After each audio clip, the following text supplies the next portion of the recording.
ये डिबेंचर की second class है। इसमें हम पढ़ाएंगे issue other than cash. Issue other than cash का क्या मतलब है? जब कंपनी कुछ सामान खरीदने आती है, असेट खरीदने आती है पैसे की जगह पे, जब डिबेंचर्स को वो बदले में देती है। तो जनरल एंट्री होती है जब कोई असेट खरीदती है। Sundry asset account debit to vendor, vendor मतलब सेलर का नेम, सेलर का नेम। अब सेलर को पेमेंट किया जाएगा, तो पेमेंट की एंट्री क्या होगी वो बता रहे हैं। पेमेंट की एंट्री क्या होगी? Vendor account debit to, vendor को आप कैश भी दे सकते हो, टू आप उसको चेक भी दे सकते हो, टू आप उसको बिल्स ऑफ एक्सचेंज दे सकते हो, तो उसको बिल्स पेबल्स बोलते हैं। टू अगर आप उसको डिबेंचर देते हो तो 2% डिस्काउंट, सॉरी 2% डिबेंचर।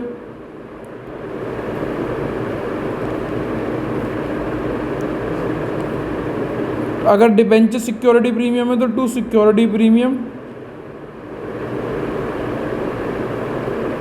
और अगर डिस्काउंट पे तो डिस्काउंट को डेबिट करना पड़ेगा, तो डिस्काउंट ऊपर लिख दो, discount on issue of debenture, discount on issue of debentures.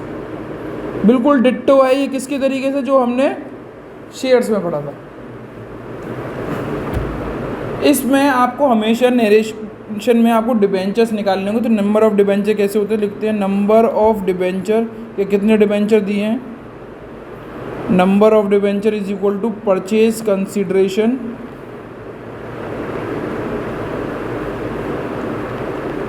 Divided by face value plus premium minus discount, minus discount.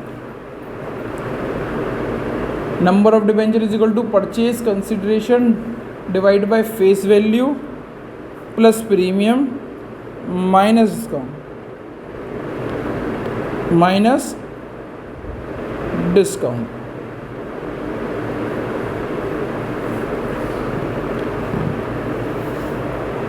इतना था। अब इससे रिलेटेड हम जितने भी क्वेश्चंस होते हैं वो करने की कोशिश करेंगे, ठीक है। चलिए बच्चों, पहला क्वेश्चन करें, 18th क्वेश्चन, इसको अटेम्प्ट करें। चलिए बच्चों, इस क्वेश्चन को मैं स्क्रीन पर करके दिखाता हूँ।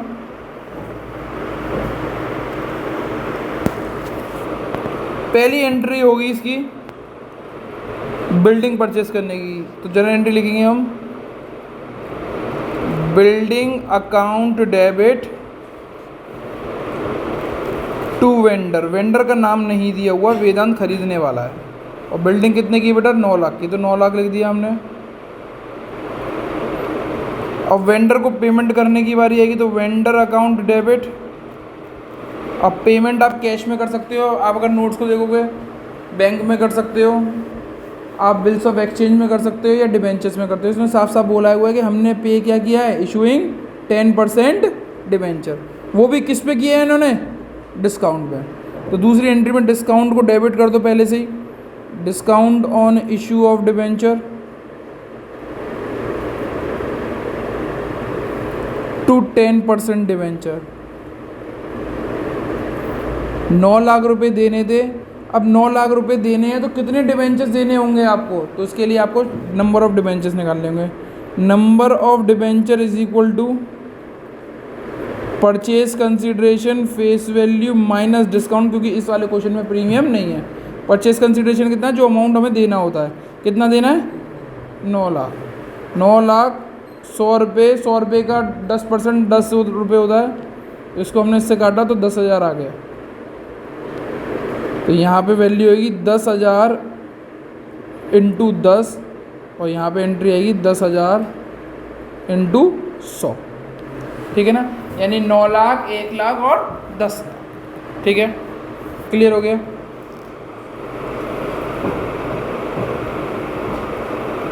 मैं यहाँ पे एक और चीज़ लिख दूँ, परचेज कंसिडरेशन का मतलब क्या होता है वो लिख लो। परचेज कंसिडरेशन का मतलब होता है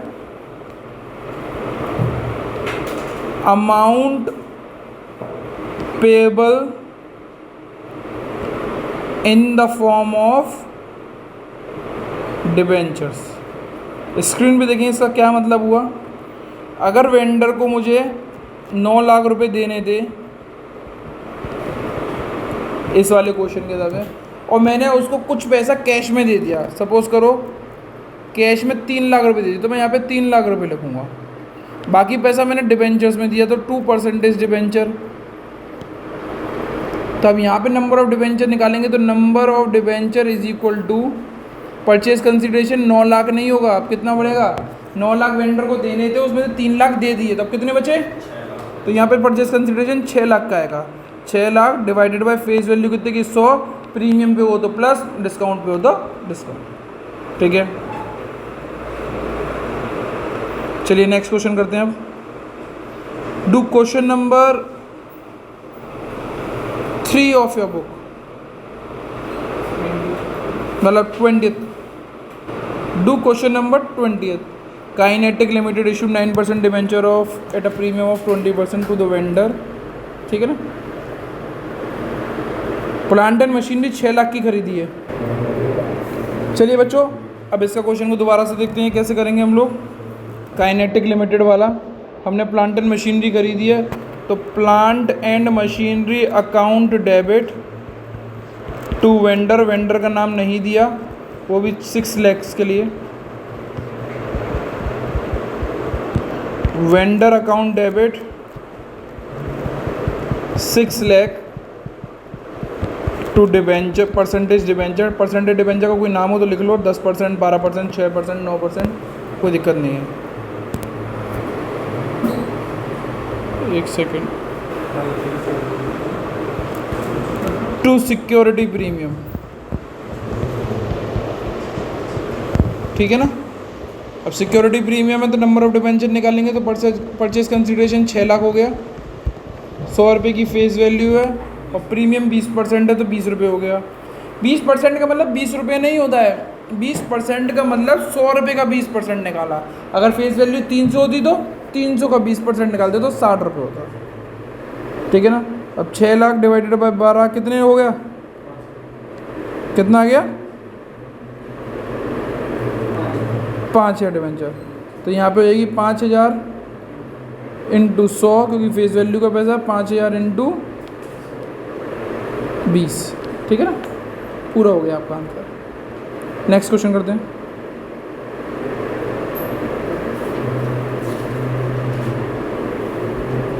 do question number 21।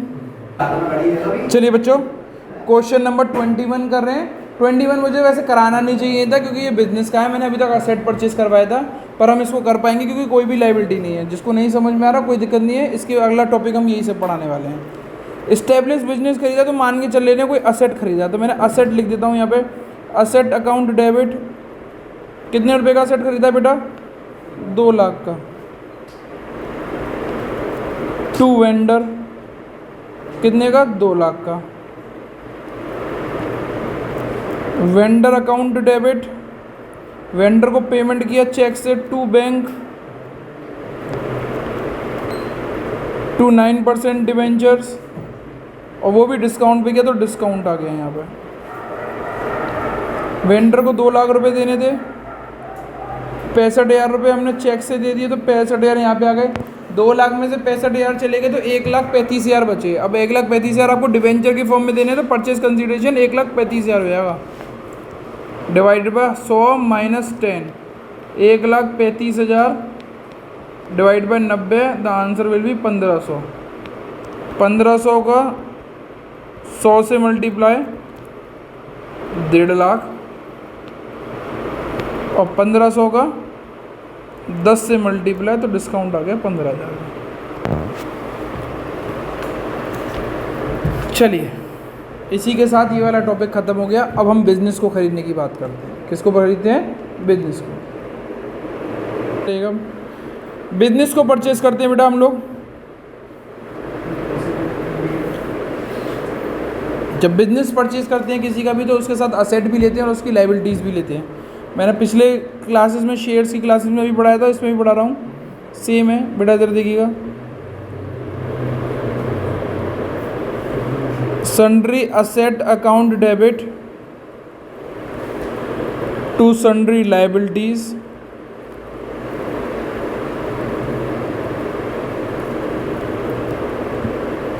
To vendor account. Sundry asset account debit to sundry liability to vendor account. Sundry asset account debit to sundry liability to vendor account. अब इसको समझते हैं, देखते हैं। इधर देखो, अगर असेट 10 रुपये के थे, इधर देखें, लायबिलिटी 8 रुपये की थी, तो वेंडर को कितने रुपए देने चाहिए? आपने 10 रुपये की असेट खरीद लिए और उसकी 8 रुपये की लायबिलिटी ले ली, तो उसको कितना रुपये देना चाहिए? 2 रुपये। अगर असेट 10 रुपये की है, लायबिलिटी 8 रुपये की है, तो उसको कितना रुपये देना चाहिए? 2। और आपने 2 की जगह कितना दिया? 3। तो 1 रुपया ज़्यादा दो दिया, उसको बोलते हैं गुडविल। तो यहाँ पे आ जाएगी गुडविल 1 रुपये की। इसको बैलेंसिंग फिगर बोलते हैं। 10 रुपये हैं, 8 रुपये आपकी लायबिलिटी है, तो वेंडर को 2 रुपये देने चाहिए, पर आपने दिया 1 रुपया, तो आपका 1 रुपये का फ़ायदा होगा। इसको बोलते हैं कैपिटल रिजर्व। ये भी बैलेंसिंग फिगर होती है।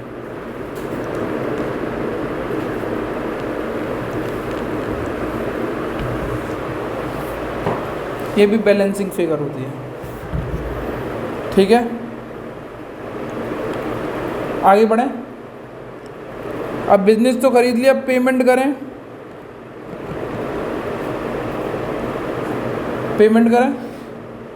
पेमेंट किस तरीके से होगा बेटा? सेम जैसे पहले करा था। वेंडर का नाम, वेंडर को आप कैश में दे सकते हो तो टू कैश, वेंडर को आप बैंक से दे सकते हो तो बैंक, वेंडर को आप बिल्स ऑफ एक्सचेंज से दे सकते हो तो bills of exchange. Last, vendor को आप परसेंटेज डिबेंचर से दो। डिबेंचर के साथ अगर सिक्योरिटी प्रीमियम है तो 2 सिक्योरिटी प्रीमियम, और वेंडर के साथ सिक्योरिटी प्रीमियम या डिस्काउंट है तो डिस्काउंट को डेबिट कर दो। Discount account, discount on issue of debenture.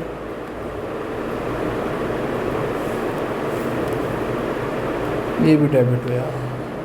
दोनों चीज़ें नहीं आ सकती। डिस्काउंट आया तो सिक्योरिटी प्रीमियम नहीं आएगा, सिक्योरिटी प्रीमियम आया तो डिस्काउंट नहीं आएगा। अब दोबारा से पूछते हैं, नंबर ऑफ डिबेंचर्स कैसे निकालते हैं भैया? नंबर ऑफ डिबेंचर्स का फॉर्मूला होता है purchase consideration divide by face value plus premium minus discount. भैया परचेज कंसीडरेशन क्या है? अभी पढ़ाया था, फिर भी दोबारा से लिख देता हूँ। परचेज कंसीडरेशन है amount payable in the form of debentures। बस ख़त्म। इसको ताल लीजिए, फिर क्वेश्चंस करते हैं, ख़त्म करते हैं। डिबेंचर्स में डेली एक टॉपिक चालू होगा, डेली एक टॉपिक ख़त्म हो जाएगा। ये 1 2 3 मतलब इस हफ्ते में हो जाना चाहिए।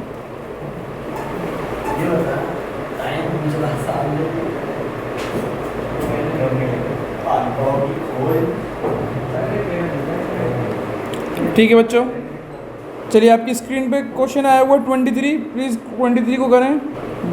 गुंडोला कुछ बड़ी बैठ रहा होगा।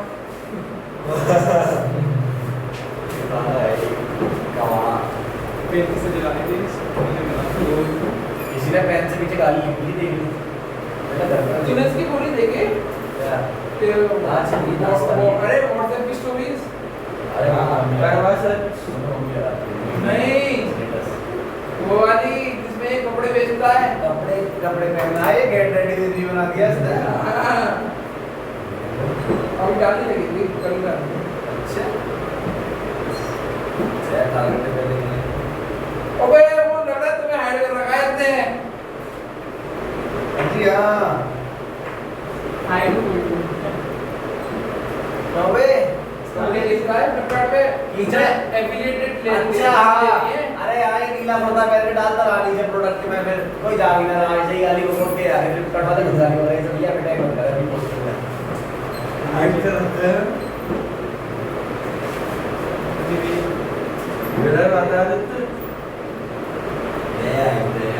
अब हम ठंडे की तरफ जाते हैं। अरे कहीं ठंडा रहा है अभी कहीं ठंड रहा है 6 महीने हो गए। ये महीना का था नहीं वैसे वाली जो अब जो उजाला रहता था ना 7 बजे करीब हाँ, का, ये। वो कम हो गया।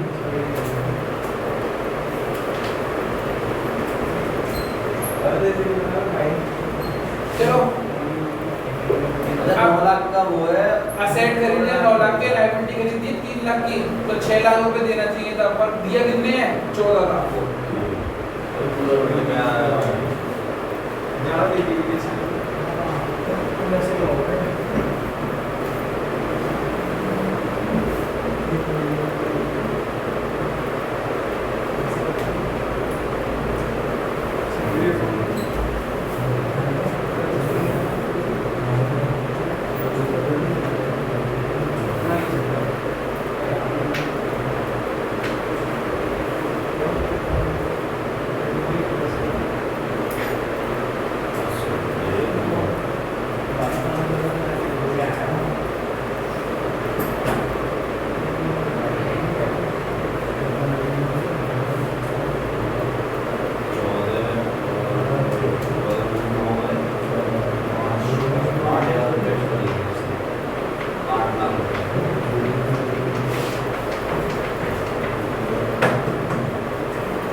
बैंक ड्राफ्ट का मतलब होता है बैंक।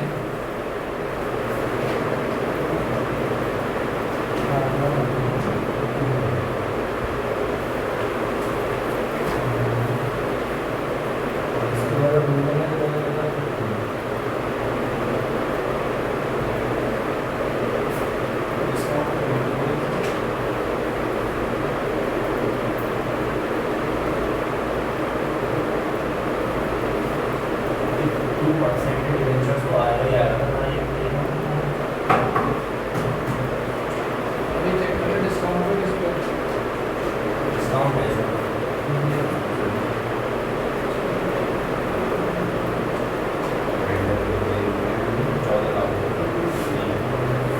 जो 14 लाख में से 5 लाख दे दिए, 9 लाख रुपए देने डिवेंचर के मामले में। फीस वैल्यू 100 मानो क्या ये पहली पहली एंट्री क्या है सील करा दो ना। 14/3/9/8 इसमें ज़्यादा कर दिया इन्हें देख के लिखा है इसमें। क्या लिखा है? ये सर 9 लाख का, ये 3 लाख का, वेंडर कितने का होगा? 6 लाख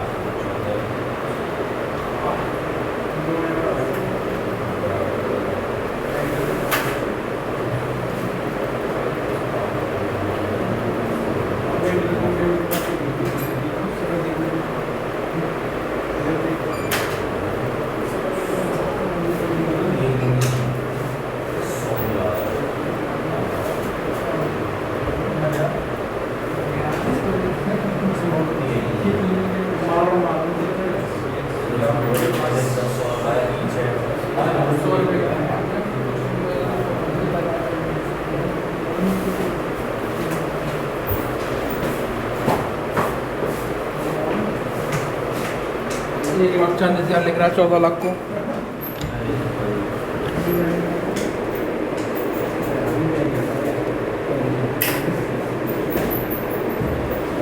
स्क्रीन पे देखते हैं बेटा प्लीज इस क्वेश्चन को। सन्ड्री असेट 9 लाख के हैं,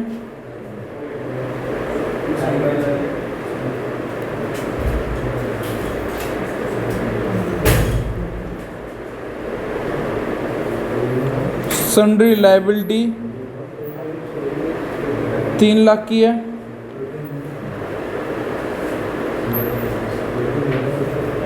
परचेज कंसीडरेशन मतलब देने का वायदा कितना हुआ वेंडर को 14 लाख, 6 लाख रुपए 8 लाख रुपए आप ज़्यादा दे रहे हो तो वो गुडविल की दे रहे हो आप, गुडविल ठीक है ना, गुडविल अकाउंट डेबिट 8 लाख। ठीक है ना। अब वेंडर को पेमेंट करना है, वेंडर अकाउंट डेबिट टू। अब वेंडर को पेमेंट आपने 5 लाख रुपए तो दे दिए ऑलरेडी। किस में दे दिए? बैंक में। तो टू बैंक 2% डिबेंचर और डिस्काउंट भी है तो डिस्काउंट आ गया। स्क्रीन पे देखें प्लीज़। वेंडर 14 लाख का 14 लाख लिख दिया यहाँ पे। बैंक से कितने दे दिए? 5 लाख। 14 में से 5 गए तो कितने बचे? 9 लाख। 9 लाख रुपए और देने हैं तो 9 लाख।